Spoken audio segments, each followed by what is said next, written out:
So ready na ba kayo? Pag-usapan natin kung ano yung makaka-encourage sa atin. Amen ba, mga ka-Life Journey? We're going to talk about how to preparing ourselves for the new year. So those who are watching us online, Levi, paki-ano na dun sa isang frame para makita na nila yung ano. Ay, wala ba? Okay. So, ano tayo? Preparing for the new year. Ayun. Sige. Usog ako ng konti, papunta dito, no? Para makita. Ayun. Okay. Live na live tayo. Okay. So, ilang oras na lang, magpapalit na ng year from 2023 to 2024. Yung 2023, mixture ito ng mga karanasan. Maraming masaya, marami ring malungkot, maraming nakakakaba. Kakaba. Nung year 2023, ang daming mga twists and turns. Maraming mga hindi natin inaasahan, both maganda at ganoon din hindi maganda. Marami rin tayong mga na-miss na mga goals. Merong mga hindi na-achieve na mga pangarap nung year 2023. Merong mga kaibigan na nawala kasi nasa ibang lugar na or nalipat na mga assignments or baka nag-break na ng friendships, hindi ko lang alam. Yung iba, relationships, nagkahiwalay physically because they have to go to other places. So, merong nawala, merong na-gain. Tama ba yun, yung mga nandito ngayon? May nawala, may ganansya, merong lugi. Tama ba? Para sa ibang tao, ang New Year ay is just another holiday for some. It's just another holiday. Sa calendar, isang holiday lang yon, walang pasok. Yung iba naman, ang New Year it's a time of deep reflection. It's a time of deep reflection, reflecting on the past year and also reflecting what can be the possibilities of the one ahead, yung year ahead, 2024. Pero take note, tayong mga followers ni Lord Jesus Christ, actually, ang New Year ay walang kinaiba sa ibang araw. Kasi for us, every day is the Lord's Day. So actually, sa Bible, walang nakalagay na mag-celebrate ng New Year. Of course, there's nothing wrong celebrating it. Basta, if you're a Jesus follower, hindi nakalagay walang Bible passage na nagsasabi, okay, mga anak ng Diyos, kailangan mag-celebrate ka ng New Year. Pero hindi ibig sabihin na hindi tayo kailangan mag-pause and reflect. Helpful pa rin ang New Year for us to somehow think about what happened and what could happen. Sabi ni Moses in Psalm 90 verse 12. Psalm 90 verse 12. If you have your Bibles, teach us to number our days so we may get a heart of wisdom. So sabi ni Lord through Moses, teach us to number our days so we may get a heart of wisdom. Time. Broken down yung time, seconds, minutes, hours, days, weeks, months, years. Kino-consider nyo ba na gift ang time? Gift ba ang time sa atin? Is it a gift? Time? I'm sure as we go forward, as we grow wiser, we have come to realize that every second count. Tama ba? Are we realizing that every minute counts? Especially those who are time-bound. Yun nga yung mahilig sa sports. Yung last 2 minutes actually, yung mahilig manood ng basketball, ang last 2 minutes can still change the outcome of the game. Yung a few seconds, yung mga nasa hospital, a few seconds can still determine if that person can still be revived or not. Tama, di ba? So time is a gift. Now, sabi nga dito sa Psalm 90 verse 12,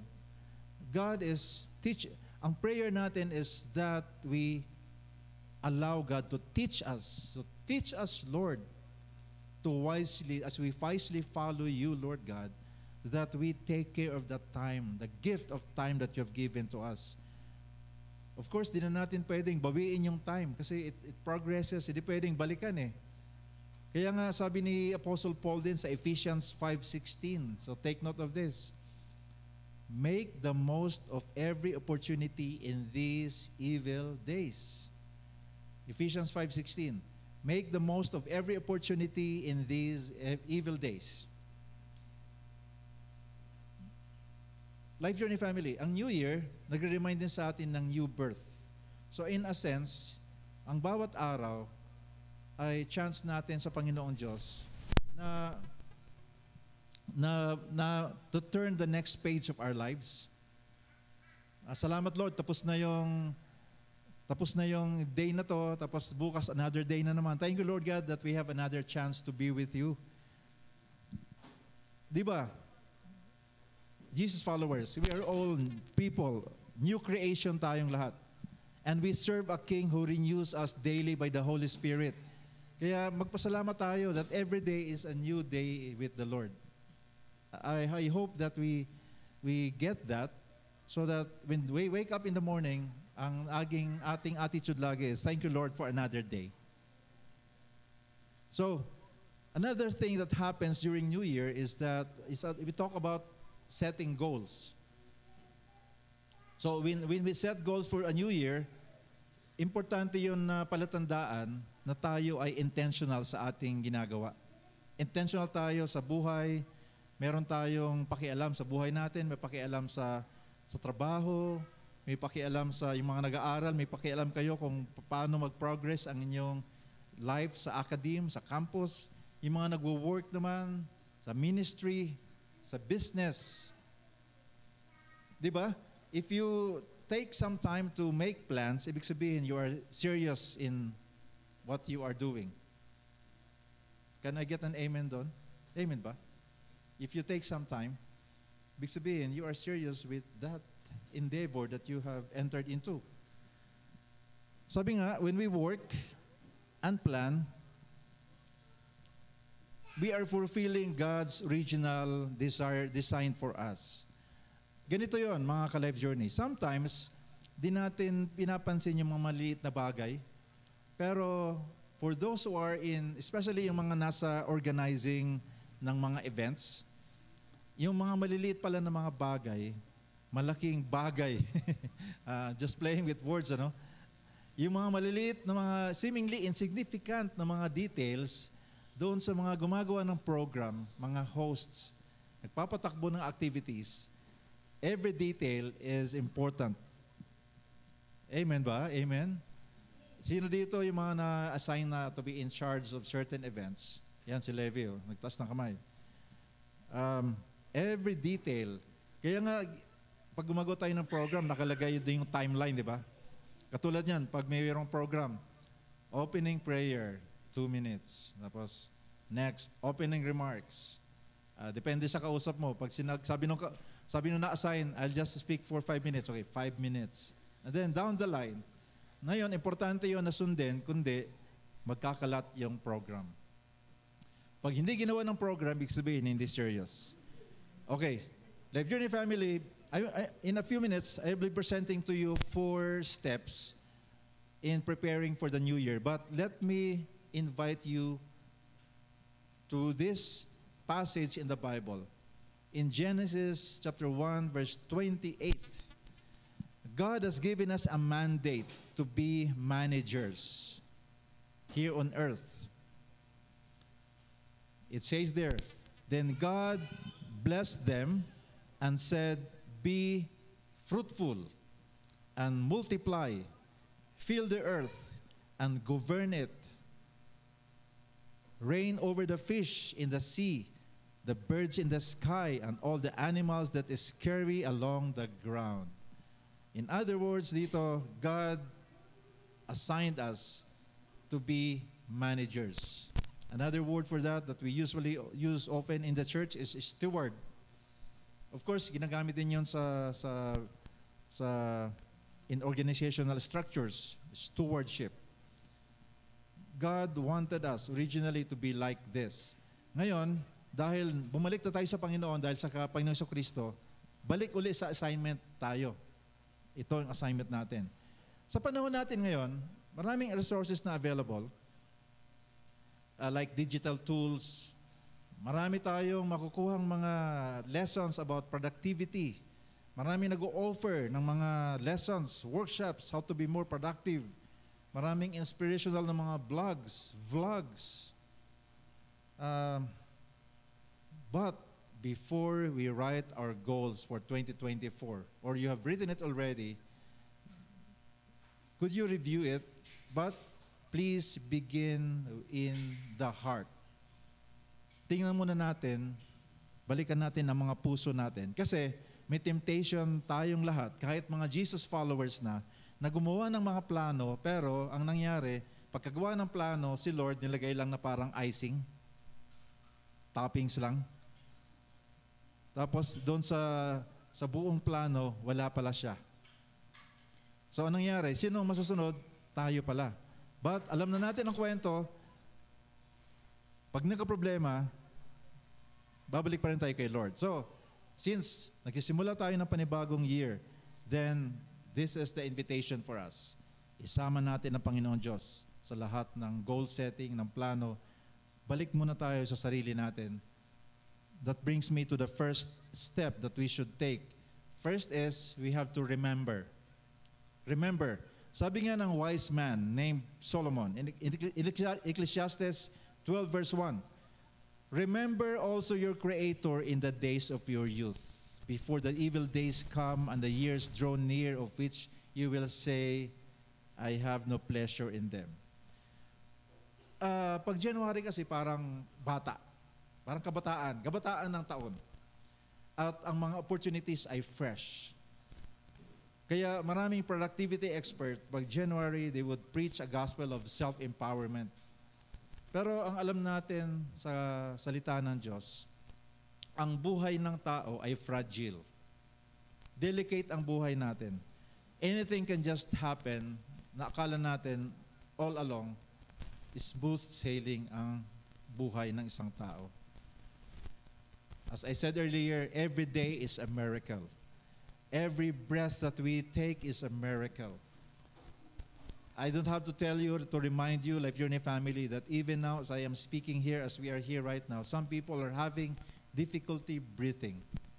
They need some kind of devices just for them to be able to breathe. Diba? So, we have to be thankful for everything that God is offering us, fresh things that God is giving us.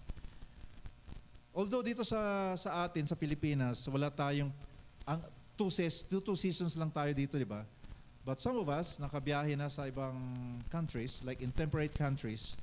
A few days ago, kausap namin yung aming mga family friends, na kitang-kita nila yung kamay ng Panginoon Diyos tuwing mag-change na ng season. Meron tayong paboritong kanta, di ba? Yung Great is Thy Faithfulness. Doon sa isang stanza, nakalagay doon, summer and winter and springtime and harvest. Sun, moon, and stars in their courses above, join with all nature in manifold witness to Thy great faithfulness, mercy, and love. Sabihin na natin dito sa Pilipinas, 2 seasons lang tayo. Dito sa Baguio, at least mas pronounced dito. Halata dito sa Baguio, ang dry season saka yung rainy season. Isn't it interesting na mapapansin natin talaga yung pag-iba ng panahon? Katulad ngayon, ramdam natin that it is much colder in the evening compared with other months of the year. So dito natin makikita, magkakaroon tayo ng dapat na dahilan para maging thankful kay God dahil sa pagbabago ng seasons, ng times and seasons. Nagpapaalala to sa atin yung faithfulness ni Lord, na kahit nag-iiba yung season, si Lord ay maaasahan pa rin. Tag-ulan man, tag-araw. Di ba, may nakakatawa lang kasi tayong mga tao eh. Pag rainy season, ay katulad ngayon, kulang sa ulan. Kaya medyo kinakapos sa tubig. So, ano ba naman to? Puro na lang. Tapos pag mainit, di ba? Ang init-init. Sana, lumamig naman. Tapos pag tag-ulan naman na, Lord, wala nang katapusan. 2 weeks na. Di tumitigil ng ulan. So, we have this tendency to not to be thankful to God and not to recognize His faithfulness. But for those who have been learning the ways of the Lord, kahit na nag-iiba yung circumstance, kahit na nag-iiba yung season, nakikita nila yung faithfulness ng Panginoon Diyos, kahit sa mga maliliit na bagay. So remember to be thankful to God. And as we draw close to the end of the year 2023, I'm sure lahat tayo merong dahilan para mag-celebrate na thank you Lord, nangyari ito. I would like to propose that wag sanang gawin natin na, yes, I made it through the year 2023 and look what I have achieved. Pwedeng palitan na lang natin yun ng, Lord, thank you. Pwede ba yun? Thank you, Lord. Kasi may tendency tayo pag sinabi natin, look what I have achieved. So, pwedeng makalimutan natin na si Lord pala ang meron talagang dakilang kagagawan kung bakit nagagawa natin yung nagawa natin. So, remember, first step. Second is to repent. Ang ating worship sa Panginoon Diyos, sa Kanyang faithfulness, sa Kanyang kadakilaan, sa English, majesty, ay yun nga, nakikita yun sa pagpapalit-palit ng season. Dapat, it should bring us to repentance. Ang Kanyang kabutihan ay laging lumalabas, laging lumilitaw.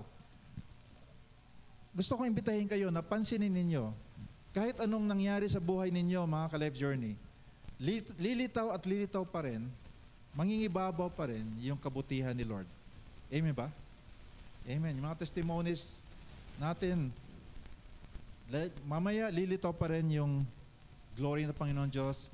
Kung tayo ay merong ginagawang kasalanan, may ginagawa tayong kamalian, ang gagawin ni Lord ay iilawan niya yon para ma-expose yung kasalanan at tayo ngayon ay magre-repent. Reminder uli, ang meaning ng repent is not just admitting that you have committed sin. Pag sinabing repent, it is changing the way you think and agreeing with God. Na, Lord, tama ka, I agree with you. Yun pag sinabing repent, you choose to align yourself with God. Kasi pag nagrepent lang na, ay nagkasala ako, nagkasala ako Lord. Pwedeng hanggang doon lang, pero ang kailangan, pag repent, go and align with God. You change the way you think that God is available for you. And God is the one that has given you the opportunity to turn for your life to be turned around. So repenting is not just thinking of the things that we have done wrong. Repenting is to rejoice because finally God, even if I have done a lot of things that were wrong against you and against people, still your mercy and grace is available. And also in 1 John 1:9, it says there that God is more than able to forgive us when we confess our sins. Kasi, dapat na magsaya tayo dahil ang kapatawaran ay na-establish na sa cross. If you're a Jesus follower, yung forgiveness, available na yan sa lahat ng Jesus follower. Kaya, repenting is actually, ang kasunod nun is rejoicing because thank you, Lord. As I change the way I think, I know, Lord God, that no matter what happened, your love for me is the same. So, beginning the new year with repentance is to draw closer to God, to Jesus, to allow His fresh grace na manamnam natin. Yun ang ibig sabihin when we change the way we think. So that's why it is important that before God we confess, Lord God, I admit, alam mo naman na to, yung ginawa ko, pero Lord God, I am telling this to you, Lord God, that yes, in this area of my life, kailangan merong mabago. At baguhin mo ako, Lord. Anong mangyayari? Lalo tayong mapapalapit sa Panginoon Diyos. So, Question, how can we begin new plans and journeys in 2024 without first allowing His light to penetrate the darkness of our hearts and to reveal areas in need of growth? Paano nga ba? So kailangan talaga na ngayong 2024 na paparating na. Mamaya-maya ng konti, Lord God, kung noong 2023, ako ay nag-struggle na manampalataya sa iyo, Lord God, help me this 2024 na magtiwala pa sa inyo, Panginoon Diyos. Let me assure you, mga ka-Life Journey, nag-doubt man kayo noong 2023, hindi nagbago ang pag-ibig ng Panginoong Diyos sa inyo. Mahal ka pa rin ni Lord. Kahit na marami kang doubts na in-entertain noong 2023, mahal ka pa rin niya. Hindi nagbago yon. Ang invitation lang nga lang ngayon sa 2024 is, Lord, help me. Help me in my unbelief, Lord God. So now I change the way I think. Ang third step is renew.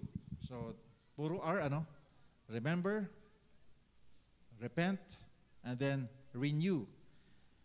Because in the new year, this is also a time of renewing old commitments.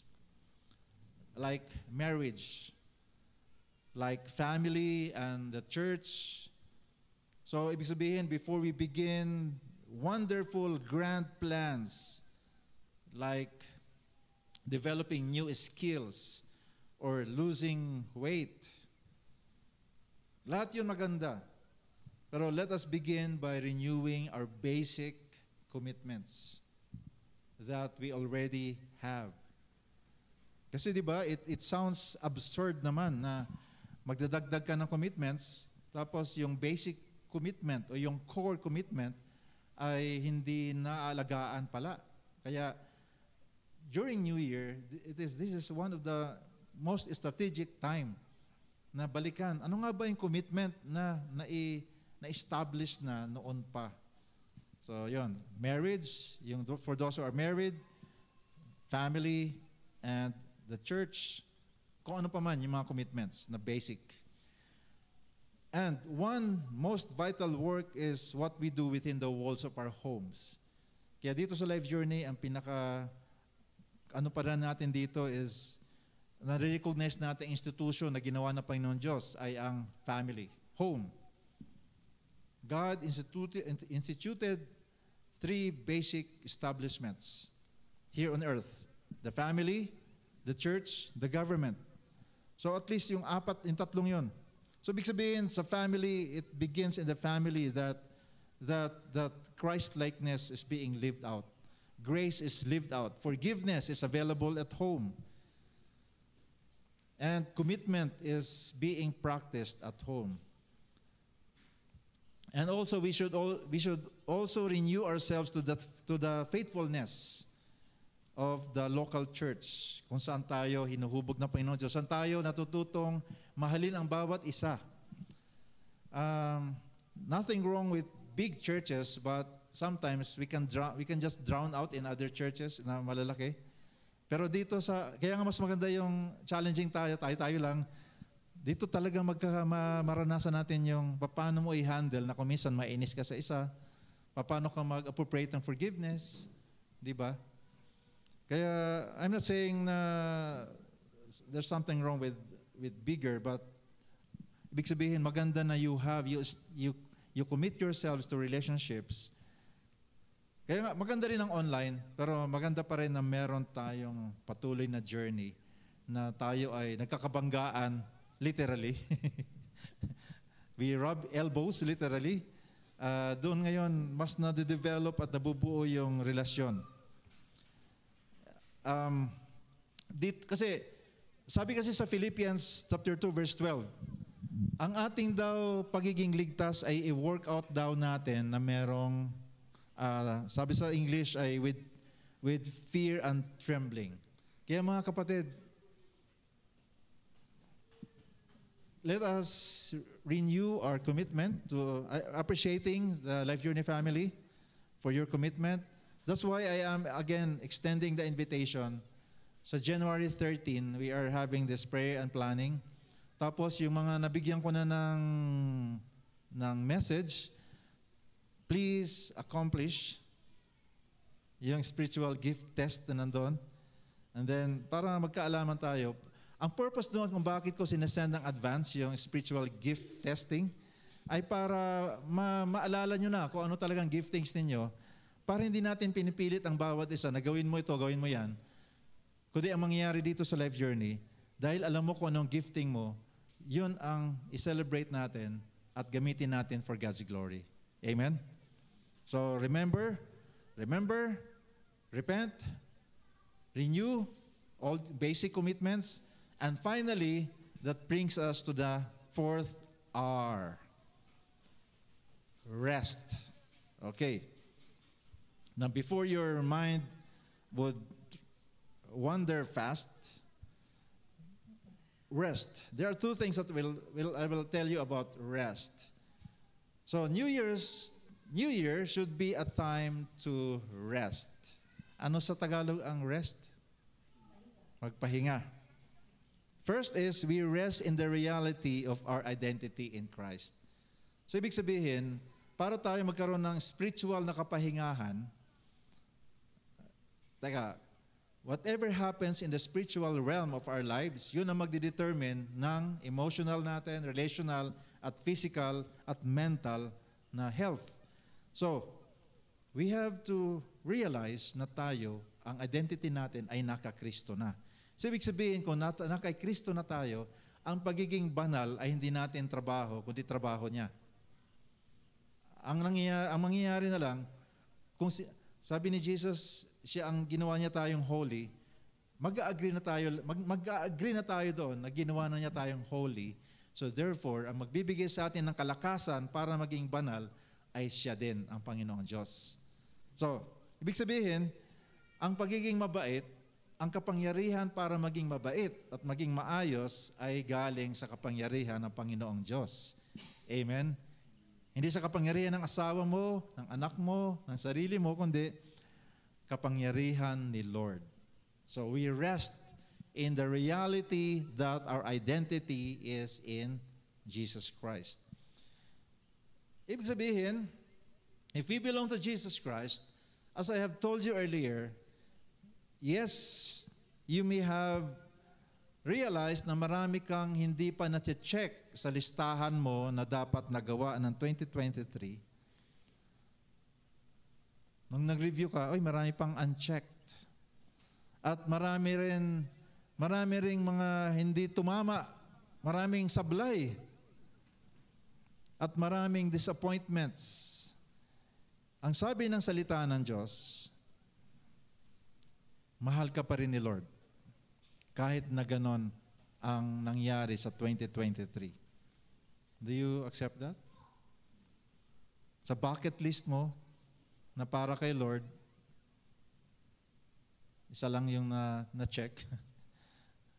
Maraming ang goals na, Lord, noong 2023, mag-involve ako dito, mag-involve ako dyan, pero anong nangyari? It turned out na hindi pala.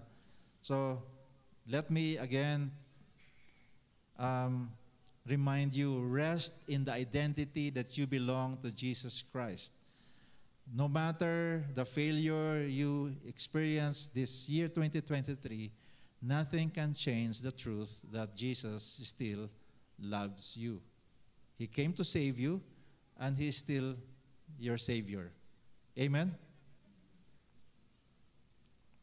Now, it's not the voice of your Savior, our Savior, but the whisper of the enemy that says you have less worth because you failed in your resolutions.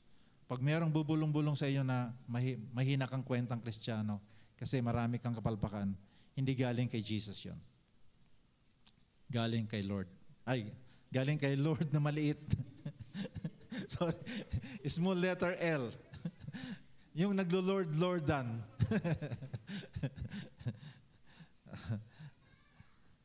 Alam niyo ba na a more successful 2024 will not make you more lovable to Jesus?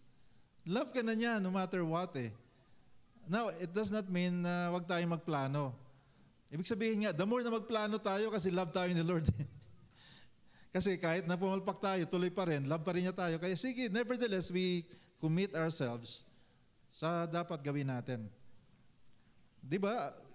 nung sinave tayo ni Lord, di naman tayo sinave dahil magaling tayo eh. Sinave niya tayo. Actually, nung una natin na-encounter si Jesus, yan yung time na napakababa ng tingin natin sa sarili natin. So, hindi nagbago yung pananaw ni Lord sa atin. Love pa rin niya tayo. So, another thing, of course, is physical rest. Kailangan pa rin pala i-schedule yung mga physical rest. Ang rest, as a Christian, rest is not a sign of laziness or weakness. Actually, it's a sign of spiritual strength and confidence that even if we close our eyes, God is still active. Matatapos na.